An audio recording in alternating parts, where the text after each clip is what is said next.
Before we start, I would like you to hit that red subscribe button so that you never miss out on any of our videos. Hey guys, what's up? Welcome back to Peaks the Lab 8.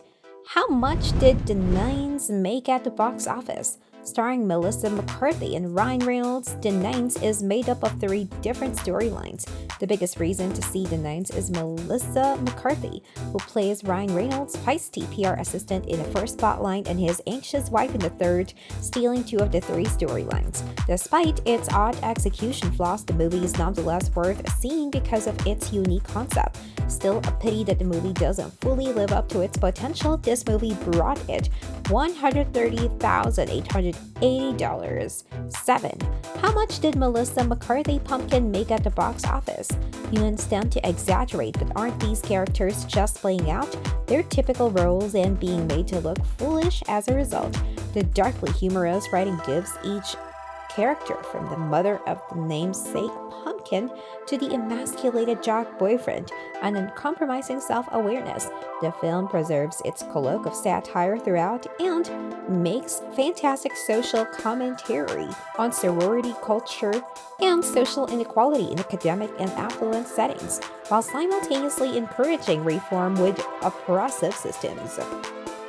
Richie basically portrays herself, but it's still a significant role, as the cliched flawless sorority girl who loses faith in humanity and rebels against the status quo.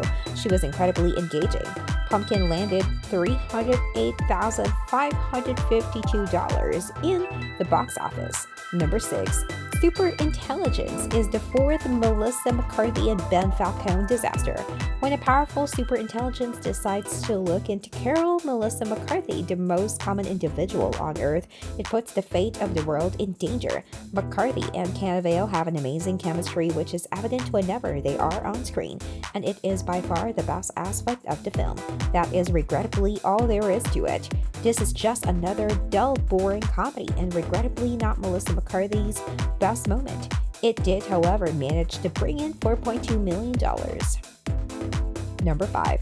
The Kitchen has Melissa McCarthy as a gangster. The leading trio is so brutal that the word ferocious barely applies. Melissa McCarthy and Tiffany Haddish abandoned their comedic personas for ice-cold coup d'etats and ruthless shakedowns in their quest to build a dynasty. Elizabeth Moss, playing the youngest member of the group, is chillingly merciless.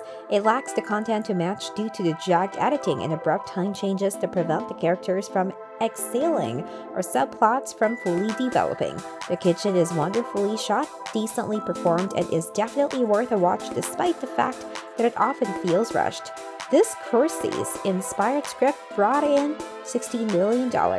Number 4. How much did A Happy Time Murders make?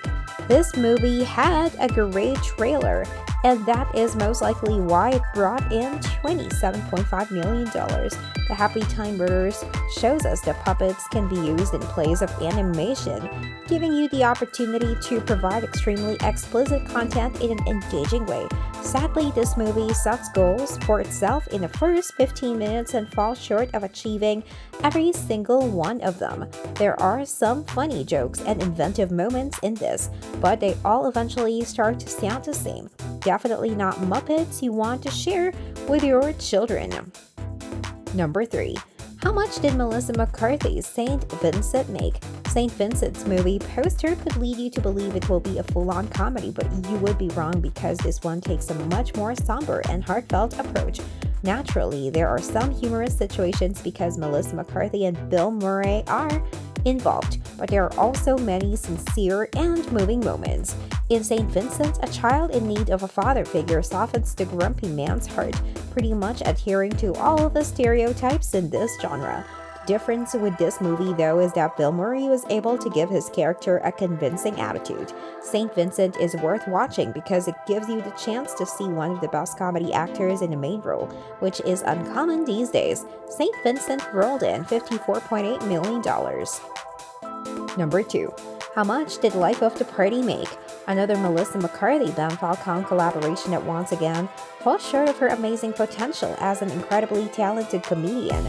Although Life of the Party much outperforms their last two efforts, it is still a frustratingly passable comedy that occasionally falls flat despite having a lot of potential. It's refreshing to see healthy female relationships as well as the daughter's general coolness about having her mother in college with her. Again though, if you're hoping for hilarious comedy, you could be let down. It still managed to bring in $65.9 million.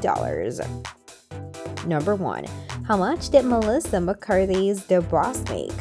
While The Boss is higher on the list of worst movies, it's still depressing to watch because it represents a storm of genuine comic talent and horrendously bad writing.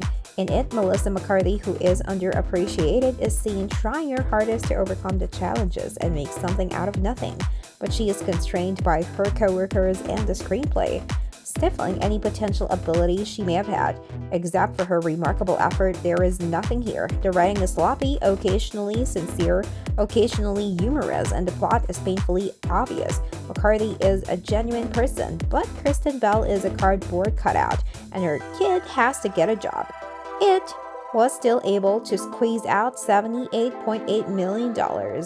This brings us to the end of our video. I hope you enjoyed it.